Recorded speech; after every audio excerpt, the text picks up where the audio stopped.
Hi, this is Penni Z. It's Tuesday at 6:30, so it's time for What We're Reading. Tonight, I am very excited, overjoyed, and giggly because I have two of my close friends with me from the Cascade Library, the regional manager of Cascade in Caledonia, Vanessa, and librarian from Cascade, Nanette, who are both fabulous book lovers and big readers, and Vanessa is the goddess of all book talkers. So you're in for a real treat. We're going to talk about our favorite books of this year. I'm thinking because it's kind of close to the holidays, so if you want some ideas for things to put under the tree that make you seem like you read and are really bright, we're going to give you some great ideas. So let's start with the boss, Miss Vanessa. What are you reading? I feel like you set me up there, Penny. What if I do a dud job here? Well, I'll do my best. So, Okay.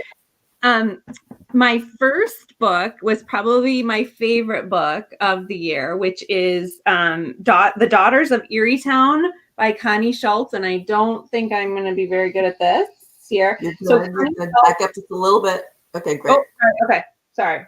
Perfect. The Daughters of Erie-Town by Connie Schultz. And Connie Schultz is, this is her very first novel. She's known for her columns. She's a Pulitzer Prize winning essayist. And I grew up reading her in the Parade magazine on Sundays. I would steal the Parade. I used to read the Parade. Yeah, so she was in there, and I used to read her stuff, and it was all about sort of growing up in Ohio and the Ohio, Pennsylvania area. And so she set her first novel in that area. And it is about two characters, Brick and Ellie. It starts with them in 1957, and they are in love.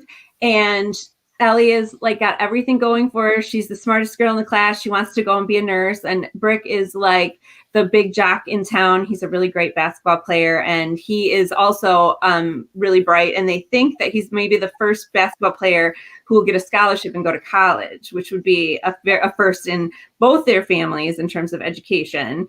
But unfortunately, the birds and the bees kind of get involved in this whole situation. And so there's a little cross-pollination, we'll just say. And rated now, thanks to the boss. Sorry. And she gets pregnant.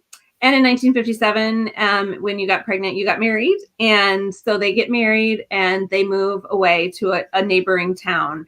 And it's really all about their life, what it was like when they didn't get a chance to do what they thought they would get to do, and ended up having to sort of make the best of their life situation. And what I loved about the book, honestly, was that I felt like it was the story of women from like my grandma to my mom to me, and maybe to my daughter too. The opportunities that were available for women, what life looked like, what the future might look like, and what you had the chance to do. So the grandmother is a farm housewife, wonderful woman, very, very a wonderful parent. Actually, I think it's a grandparent. She's married. She's actually raised by her grandmother.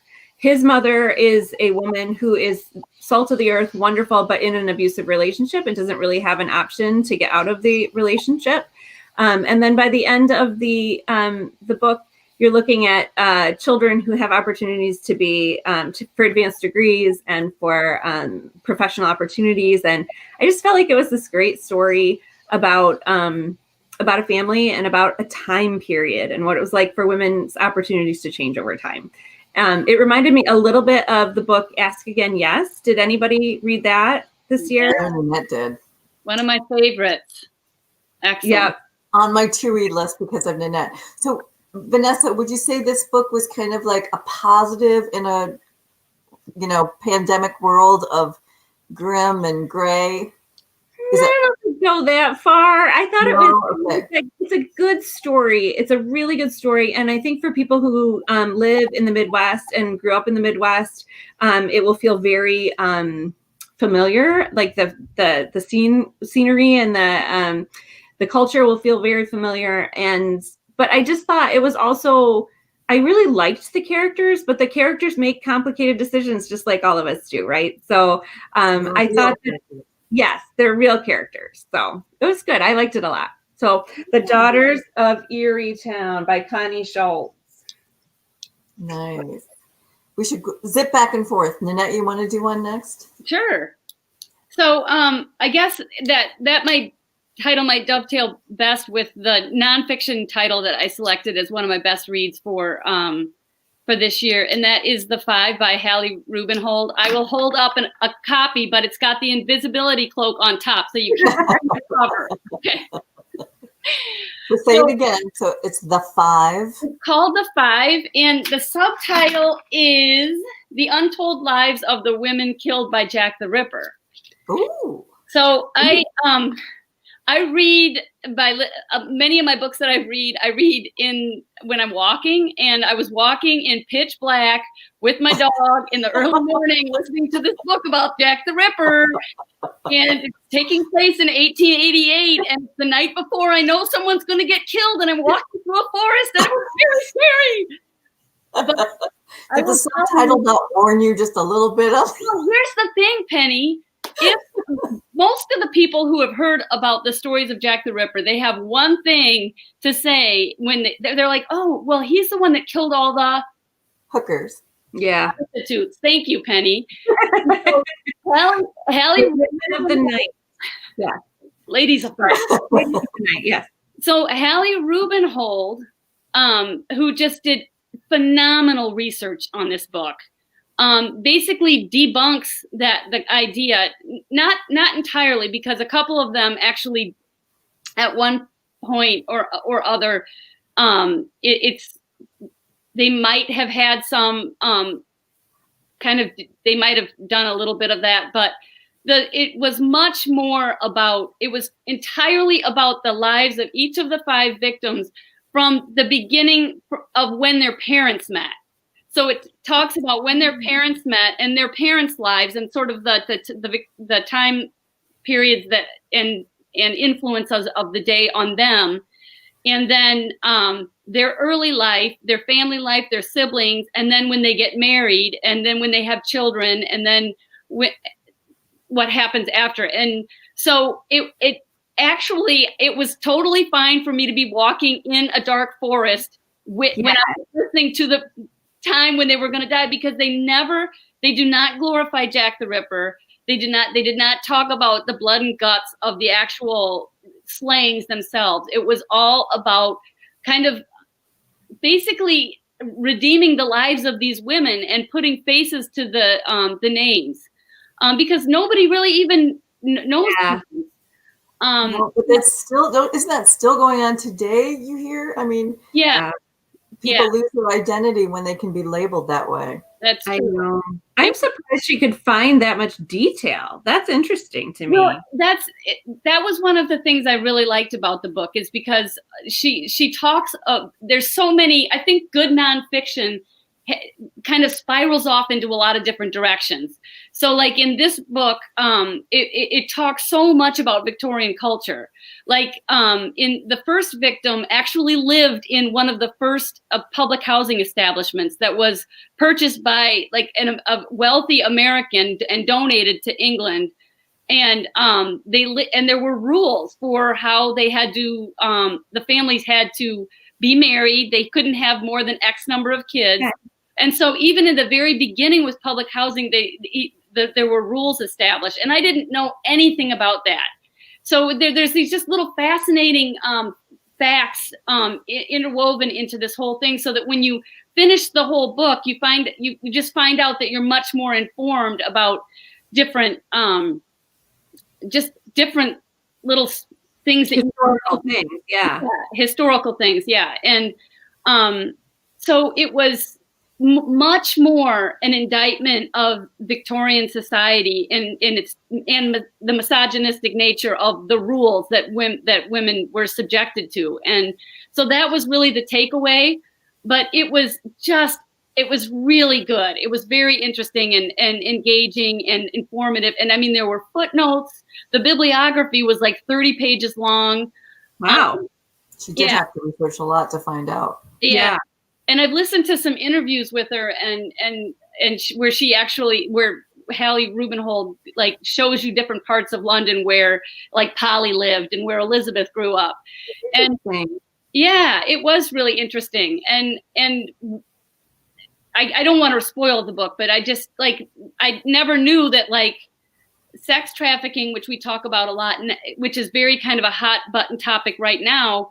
One of the women was actually sex trafficked, and she realized what was happening, and she like, you know, fled. But it was just interesting because you think of it as something that kind of happens now where transportation is easy and things like that. But it happened to one of the characters who actually had strong enough sense of herself to have a fight or flight to get out of town. Yeah. See, I'm so mad though that now Jack the Ripper then got her. Yeah, that's terrible. Yeah, a lot of them, actually every single one of the women, basically once something happened to her spouse, either the spouse found a paramour or the spouse died or whatever, when she was left as a woman alone, she could not sustain her life anymore. And that was when her life deteriorated in a way where most of them became transy, you know, didn't have housing. And that was kind of why they were vulnerable to Jack the Ripper in the first place. But anyway, it was really fascinating, a good read. And I read it around Halloween. I wouldn't necessarily say it's a holly jolly Christmas book, but it was for not.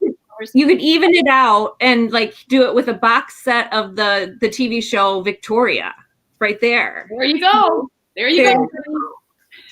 Mm-hmm. I can see that. Grandma who yes. Here's a book about Jack the Ripper and Victoria. Yeah. Yeah. And I wanted to say one other thing about this book. It was a book that the YMCA and KDL Book Club discussed.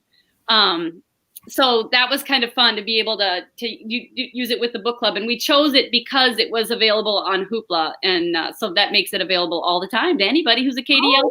Nice. Excellent. I'm going to use that as my segue, Miss Vanessa, because I'm going to talk about my favorite books of 2020 this has been a big year for me about finding out how much I don't know about race in this country.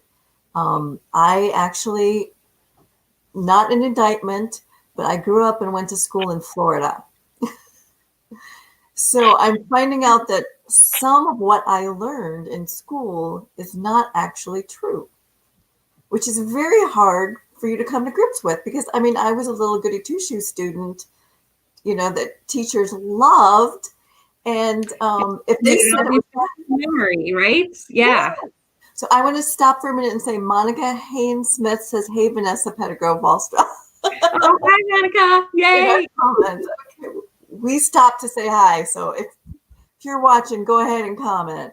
Also, if you're watching and want to comment about a great book you found from 2020, put it in the comments, or something that would make a good holiday gift book. Put it in the comments because everyone's going to be reading them. So anyway, so this is a big awakening year for me. And one of the first books that woke me up is by Ibram X. Kendi. I'm not lining this up well, but he won the National Book Award for this one. It wasn't written in 2020. It's been around for a while. But at the time, his book on how to be an anti-racist had a long waiting list because everybody was waking up at the same time. So I went back to his National Book Award winning Stamped from the Beginning, which is a very meticulously footnoted, kind of like your Jack the Ripper tale, Nanette, about race in America, about how it all started, about the origins of slavery, not just in this country, but around the world. And it was just amazing. And Carrie Wilson is reading this right now. So, Carrie, I would send you a link and let you talk with us about this too.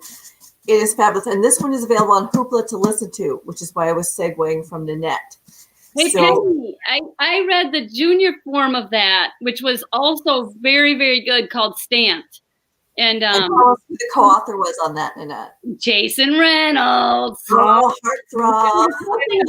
On Jason Reynolds. He's so fantastic. What's not to love about Jason Reynolds? And the thing is it was taking Kendi's work, but in the voice of Jason Reynolds. So it was really good. I saw an interview with both of them together and how Jason Reynolds was scared to touch that work because it's such a profound factual account of what's going on. And Jason's like, I don't think I can do it. I don't think I could do it. And he's like, you were born to do it. You need to do it. And it was really awesome. And he read it. So it was fabulous because I listened to the audio. So if you're the type who's intimidated by a nonfiction book that looks like this from the side, you might want to check out Jason Reynolds and Ivermex Kendi's. That one's just called Stamped. This is Stamped from the beginning. But I listened to this so it was less threatening. Well, and Jason Reynolds is a great gift too. Honestly, if you just want to have a sense for understanding different cultural elements, if you don't know much about African American history or culture, he does amazing things. He wrote All American Boys, I believe, and with somebody else. I'm Brendan something, and I'm pancaking on the last name. But anyway, Kylie maybe. Anyway, and then he also wrote Long Way Down, which was all about gun violence, which was so good. So yeah, Jason Reynolds, you just cannot go wrong with Jason Reynolds. Yeah, and if you have a teen in your family, he writes for teens. Adults love him too because he's fabulous and is a very great writer. He also has great J books. Yes. So for the kids' chapter books, not everybody knows what a J book is.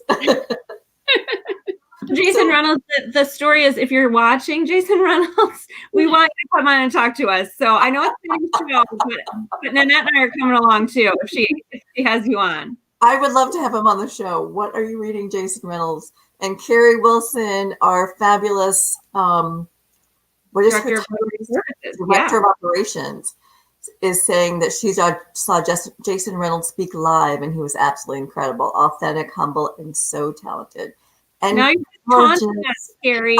He is gorgeous. Yes, that's true. Yeah. I'm going to do one more. I'm going to throw it back at you guys because I'm going to do my two all at once. My other eye-opening one was by Jacqueline Woodson, Red at the Bone.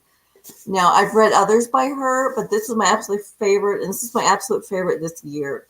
She is such a beautiful writer, and you guys know that I love, when I read, I like the sound of words, the way they sound in my head.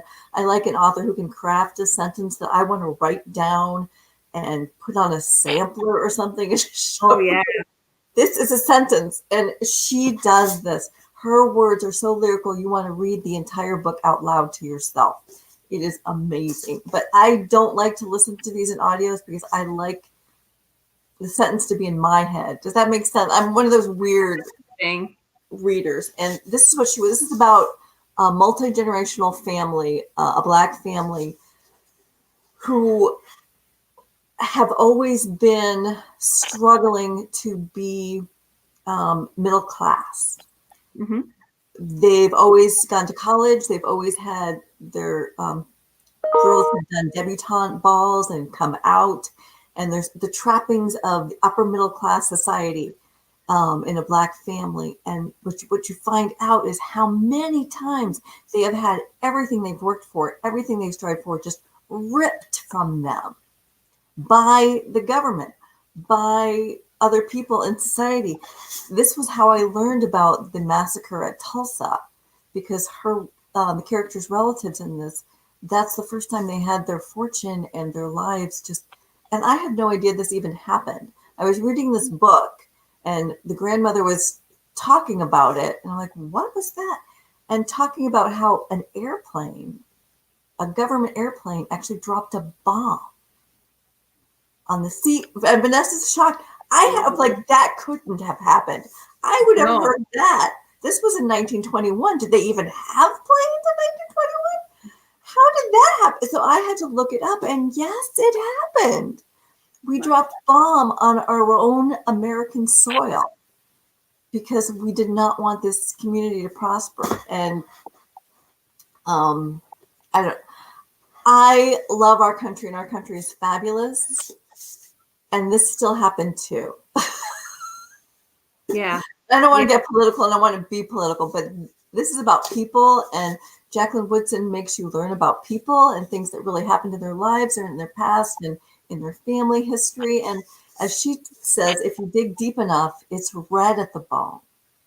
That's blood. Mm-hmm. Think biting into a chicken that may not be totally cooked.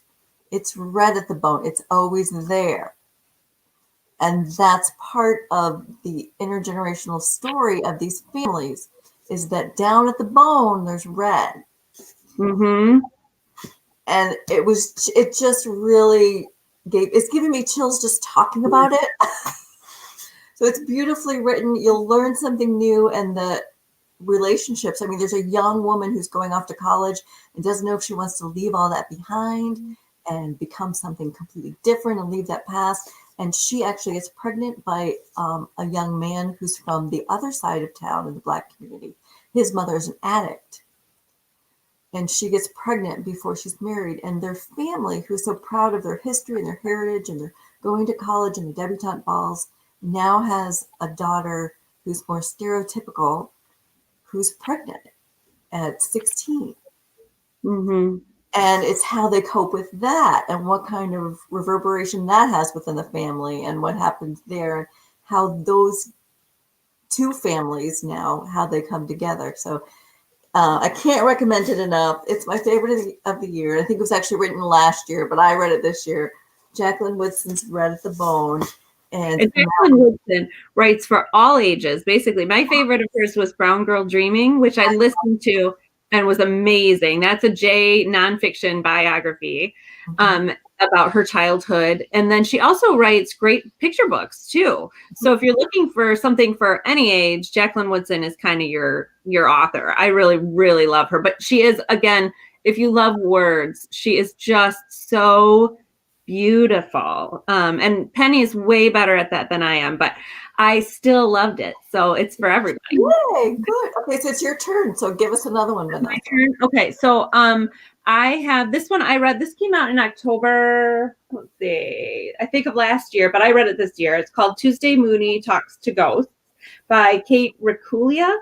And it's set in Boston, and it's really just a romp. I loved this book. If you read like The Westing Game, or if you've read anything that is just sort of like a major scavenger hunt kind of stuff, which I love. This Tuesday Mooney is the main character. She's working in the hospital. She does a couple of things that are a little questionable. And then there's a eccentric billionaire who drops dead and decides he thinks that people are not having enough fun. And so he establishes this big around Boston scavenger hunt. And so Tuesday Mooney and her best friend and her neighbor girl and, a whole bunch of people get involved to try and win the big prize. And of course, Tuesday Mooney talks to ghosts because she had a tragedy in her past. And so she's trying to make sense of that too. But I just thought it was a great romp of a story. Tuesday Mooney Talks to Ghosts. And so if you want something that people are just going to like and it's kind of zany, it reminded me a little bit of the Spellman Files. Do you remember the Spellman Files? That's a great series too by Lisa Lutz. And it's very eccentric characters, people who just are kind of zany family dynamics. And so Spellman Files is also really good by Lisa Lutz. You can get that for your family too. But I really like Tuesday Mooney Talks to Ghosts. And then I also I'm finishing reading right now. And this was something my daughter was really interested in. I Have Something to Tell You by Chasten Buttigieg. And so I picked this one because it's got a Michigan connection. So if you followed the primaries, the Democratic primaries last year, you probably know Mayor Pete Buttigieg from South Bend, Indiana. And his husband, Chasten, grew up in Traverse City, Michigan, and talks about what it was like to grow up there. The terrain was really interesting. He talks about going out and camping and walking through the muck, and his dad sort of leaving him up by a river one day and not coming back for a long time to just see how he does. Think it's swim? Does he get nervous? How does he handle it? Turns out that he's watching him from across the river just to see how he does. So it's all about that, but it's also about being LGBTQ in Traverse City in northern Michigan, and what that was like, and what it was like to then go on the campaign trail with his husband, and to have it be really the biggest long shot ever and turn into sort of a viable candidacy. And he's just got this really fun voice. I thought really compassionate, kind voice, really interested in learning about people's experiences and being an example to other people. I really, really enjoyed it. My daughter loves him on Twitter. That's how she was like, get me the book, Mom. I love him on Twitter. So anyway, this is a little gift for her. Don't tell her. Shh. And and I decided to read it first, but I enjoyed it. It's got that Michigan connection. It made me want to go to Cherry Republic. That was one of the jobs. So anybody who loves it's the cherry capital of the world. My grandpa was a fruit farmer. I just feel like Chasten and I also could sit down and talk about some things. So Chasten, if you want to talk to me too, I'm available for this. Chasten. Yep. So anyway, I have something to tell you. I think would be a fun read for you for this Christmas. Right. Awesome. We have something for everybody. Nanette, what's your last book? I'm going to talk about a book that I just recently finished within the last week. But it's by Britt Bennett, and it's called The Vanishing Half. It's been on the New York bestseller list for a long time. Yes, thank you for holding mine. Again is underneath the invisibility cloak. So thank you, Vanessa. You're welcome. All three of us have read that. So batten the hatches. So it again. It's just a very well written story, and it's about two twins that live in Mallard, Louisiana, and I think they're raised by their Black parents, but evidently throughout the story their skin is very light color, and they in the early part when they're like 15 years old, they decide that they are going to leave the town of Mallard and run away to New Orleans. And so they kind of struggle a little bit in the beginning to get jobs, and then they are able to support themselves, and eventually they kind of grow apart, and one of the twins meets a white man and assumes the identity of as a white woman, and the other daughter marries. It says in the book didn't it say that she selected the blackest man that she could find? Yeah. She intentionally wanted to marry a very dark-skinned Black man, which she did. And I think it's important to note that wasn't this in the early 60s? Yeah. There's a date so even more of the taboo. Yeah, thank you. Yeah. Sorry, that's my very annoying loud clock. We can just pretend that doesn't exist. And then they vanished in 1954. Okay. 54. Okay. And so she ends up having a child with her husband, and that relationship deteriorates, and she ends up fleeing back to Mallard. Like, I don't know, it's something like 12 or 13 years after she disappeared. And so she shows back up on this dirt road and reassumes her life in Mallard without her twin sister, and has no idea where her twin sister went. So they both lead very different lives based on the choice of her daughter, right? She brings her daughter back? She brings her daughter Jude back, yes, who is just such a wonderful character. And Jude ends up being quite successful in high school and a runner, and she goes to UCLA, where she meets the love of her life, who also has a very interesting story and is part of the Vanishing Half in different ways, because the person that she falls in love with is a transgender individual. And so that was their relationship is a very deep and loving and long-lasting relationship. And so anyway, I kind of lost my train of thought, but so they talk about each of they're basically their lives end up coming together. Jude, the daughter, ends up meeting the daughter just through a happenstance of her aunt Stella's daughter, Kennedy, at a posh party, and she and so it's kind of Vanessa at the end. She's reading it now. I know. I was like, wait. Yeah. So I don't want to tell too much of the story, but it was just a very interesting story in terms of how people reconciled with their own identity, and it ends up that the woman that sort of assumes a white identity struggles a great deal with the lie and the sacrifice of giving up her mother and her sister in the process. And she kind of has she's just a very unsettled life. And the other woman has maybe isn't truly successful in the sense of a traditional, whatever people measure success in, but she has a very strong relationship with a man that she loved as a little girl. And but it was very poignant. Like a sign of a good book to me is when I get teary at the end, or when I have a moment where my heart skips a beat, and I can imagine what that character feels like, and I can feel it for them. And I had that in this book. I've just thought it was important because it talks about race and identity in a year where we really need to be thinking about race and identity.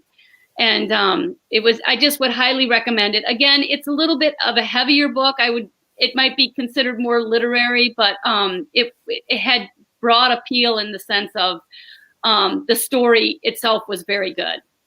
Mm-hmm. And didn't you love the boyfriend? What's his name? Early, yes. Oh, I love him. Such a great character and such a colorful background. And I thought it was so fascinating to see that when they live in two entirely different worlds in the same country. And just the way the country happens to them is completely different. Yeah. I love twin stories too, by the way. I just think they're so fascinating. Like twin stories, like nonfiction twin stories, they're crazy. It's like, for me, it's kind of catnip. Like, I love boarding school stories too. Anything with a boarding school, I'll read. Anything. So those are ones I can't leave alone. So yeah, it's fun. I love those sort of sister stories. Yeah, it was so fun having you two on here. I hope everyone enjoyed it as much as I did. You two stay on board. Don't hang up yet. But I'm just going to tell everyone next week, I'm going to do best books of 2020 for kids. So I've got two great youth librarians joining me next week. So please come and see if you want to give presents to your kiddos.